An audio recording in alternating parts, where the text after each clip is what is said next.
ఎన్నికల ఫలితాలకు ముందు మంత్రులకు అధికార యంత్రాంగానికి పెద్ద షాక్ తగిలింది. జూన్ 3న మంత్రుల పేషీలు ఛాంబర్లు స్వాధీనం చేసుకుంటామని ఆయా కార్యాలయాల సిబ్బందిని సాధారణ పరిపాలనా విభాగం ఆదేశించింది. సీఎంగా జగన్మోహన్ రెడ్డి పదవీకాలం ముగియనుండడంతో ఈ నిర్ణయం తీసుకుంది.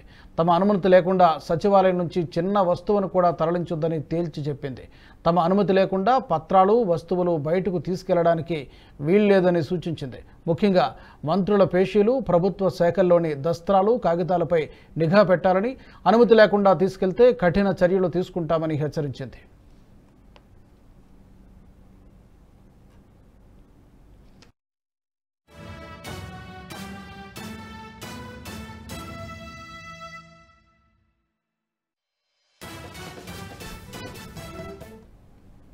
ఈ వీడియో మీకు నచ్చినట్టయితే లైక్ చేయండి, 10 మందికి షేర్ చేయండి. అలాగే కామెంట్ల రూపంలో మీ అభిప్రాయాలను మాతో పంచుకోండి. Nationalist hub group of channels ను సబ్స్క్రైబ్ చేసుకుని తెలుగునాట జాతీయవాద జర్నలిజాన్ని ప్రోత్సహించండి. ఈ వీడియో కింద ఉన్న బెల్ ఐకాన్ పై క్లిక్ చేయడం మర్చిపోవద్దు.